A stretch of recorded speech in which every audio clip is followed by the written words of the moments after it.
Hello my spooky crew and welcome back to my channel, or welcome to my channel if this is your first time here. My name is Alex and thanks for coming to my spooky corner of the internet. Alright, so before we dive into this topic, couple of announcements. I think by the time this video is going to be published, my episode on the Travel Channel show Haunted Hospitals is going to hit Discovery Plus. It's episode number 12, season 3, and the episode is called Why You Not Me. So if you want to see me on TV, it's my second appearance on a paranormal TV show. Be sure to check that out. Let me know what you think.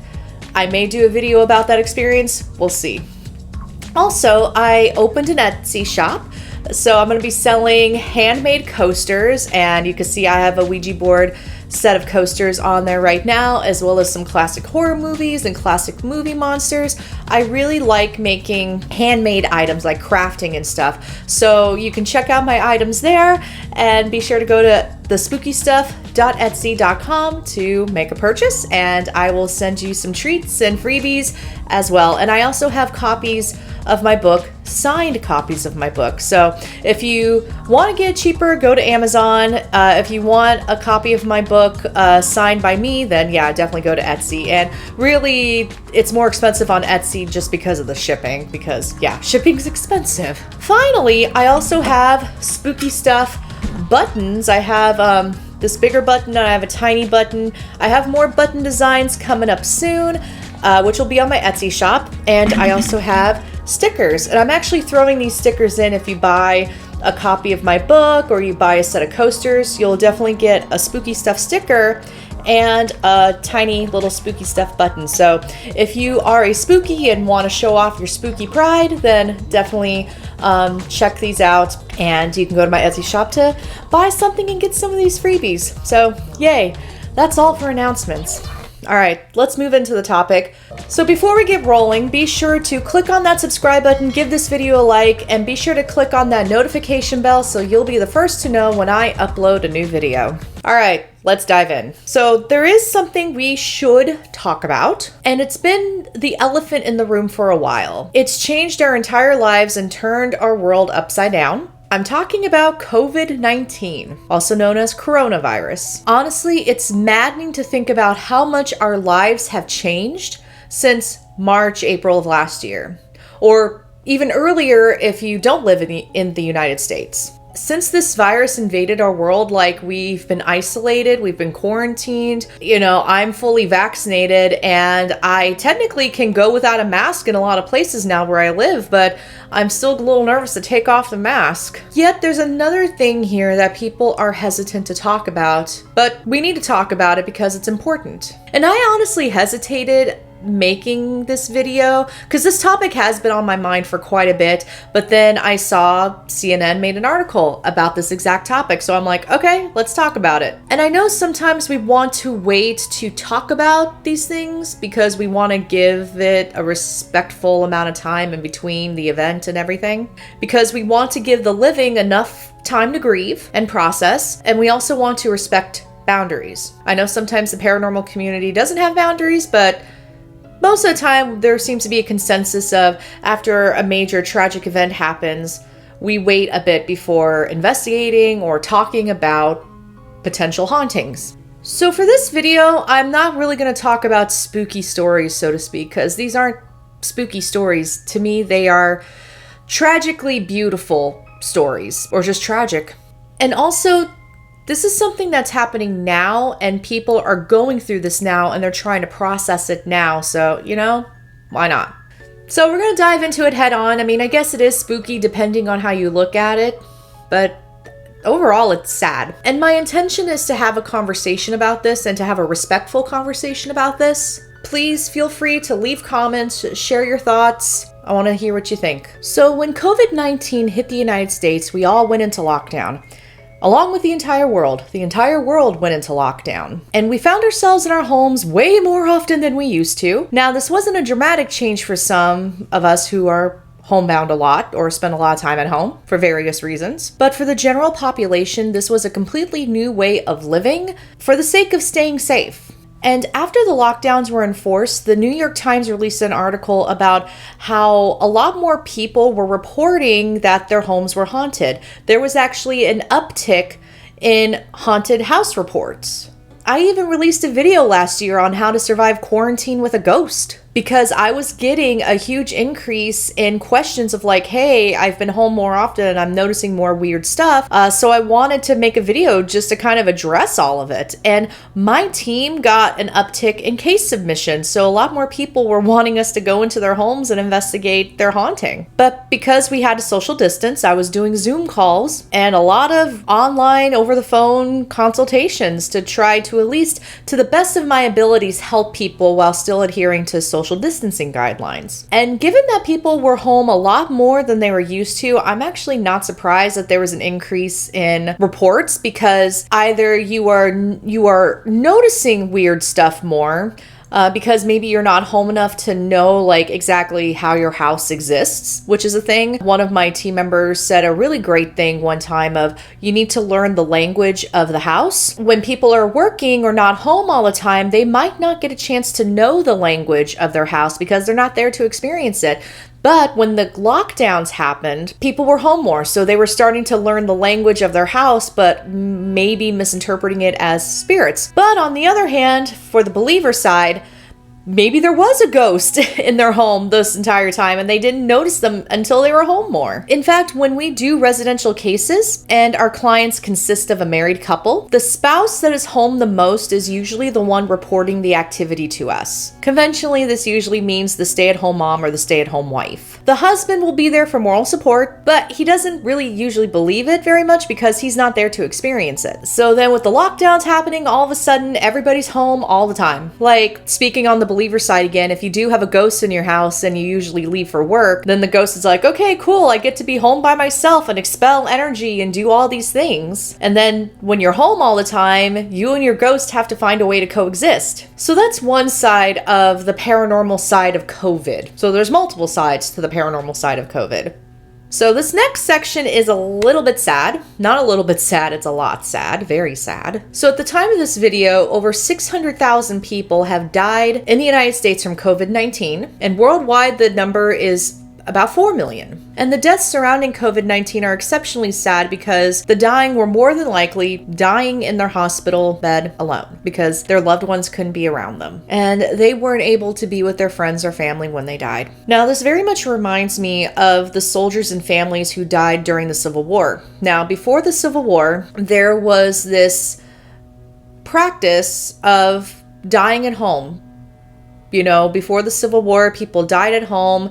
They had the wake in their, in their parlor, the living room, and folks were buried in the family plot in the backyard. Family was very involved in the process of preparing the body for burial. They cleaned the body, they dressed the body. Families were very involved in death. But when the Civil War happened, this concept, it was known as the good death, dying at home, being buried in the family plot, was completely dismantled. You had soldiers that were dying on battlefields alone with no family around them, and depending on what side of the war they were fighting, more than likely they were dumped in a ditch on the side of a road or in a trench and then just dirt piled on top of them, or they were buried in a soldier's cemetery. And families who lost their loved ones, they had to go looking for their loved ones based on letters and trying to guess where they were last. So oftentimes you had families like in Gettysburg, families were going to Gettysburg trying to find the bodies of their lost loved ones. And that's a major reason why the spiritualism movement boomed in popularity at this time, because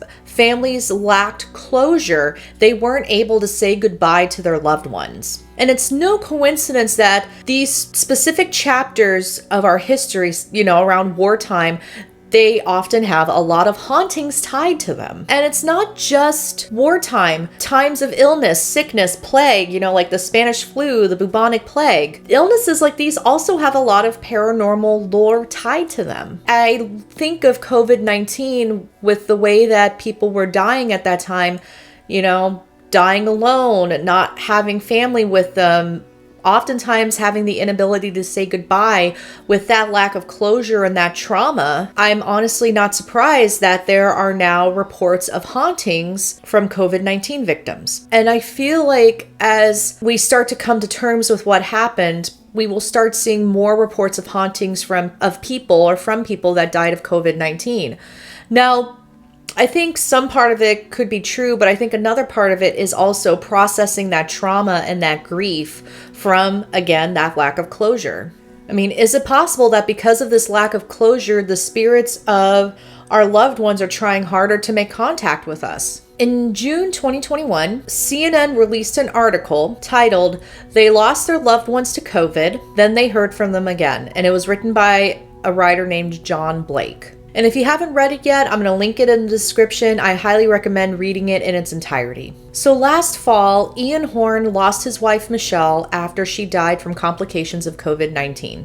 Losing a spouse is devastating, especially when they're young. So Ian, who works as a radio DJ, one morning after, this was after his wife had died, was driving to work, and it was pre-dawn because he works in radio. So it was early in the morning, it was still dark.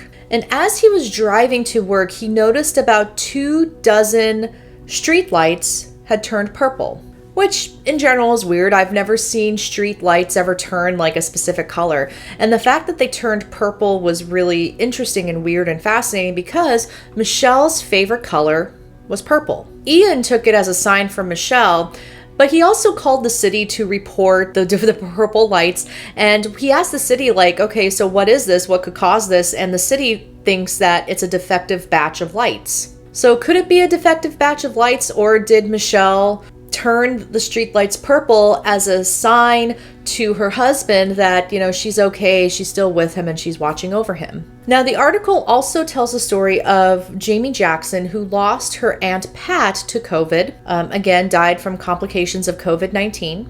And I believe Aunt Pat had died of a heart attack.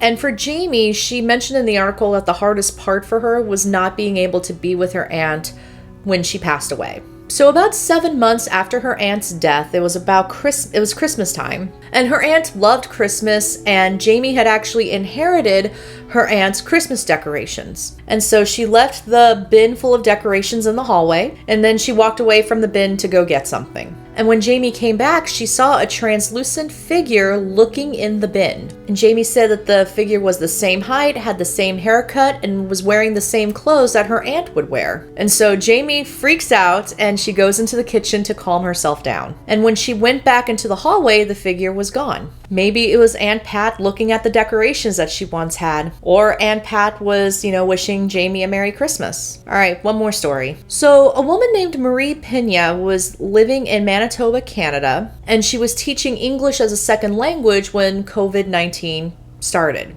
And her 79-year-old mother was already in the hospital, and she was just about to be released when she tested positive for COVID-19. So her mother's name was Inez, was put in isolation. And about a month later, her mother was sent home, but she became significantly weaker. And her mother died about 4 months later. So on the morning of her mother's death, Marie had been bending over to reach for her slippers when she felt her mother's hand on her shoulder. And when Marie looked up, she saw her mother. And she noted that her mother looked about 20 years younger, and her mother was just looking straight ahead. Then a little bit later, after her mother died, Marie was making her mother's favorite soup, and she was stirring it, and she smelled her mother's perfume, like a very strong scent of her mother's perfume. There's a couple things I find interesting here. Now, I don't remember the context of Marie's home life. I don't know if she was living with her mother or whatnot, but the fact that she saw her mother and her mother was 20 years younger is pretty fascinating, because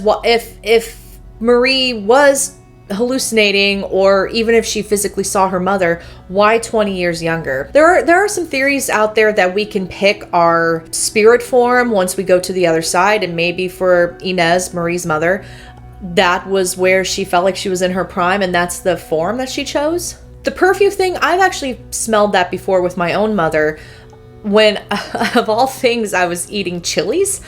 Chili's was one of my mom's favorite restaurants, and there was one time I was eating Chili's and I smelled my mom's perfume, and my mom used a very specific scent of perfume, so I can smell it a mile away if anyone wears it, but I haven't smelled it really from anybody else that I know. So the fact I was eating Chili's and smelled my mom's perfume, that was significant. For Marie, I'm actually not surprised.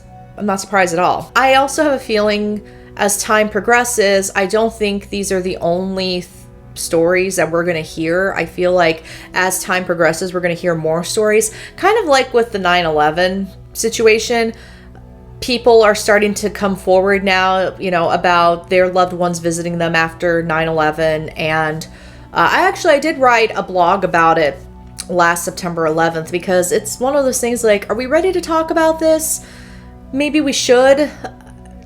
Maybe we should. So I feel like if we can give people an outlet to talk about their experiences from traumatic events, like 9/11, COVID-19, and spirit visitations they may or may not have had, I feel like that could be a stepping stone towards healing. And as we continue to move forward with our lives, with hopefully COVID-19 getting smaller and smaller in the rearview mirror, do you think we will start seeing an increase in hauntings from people who have passed from COVID-19?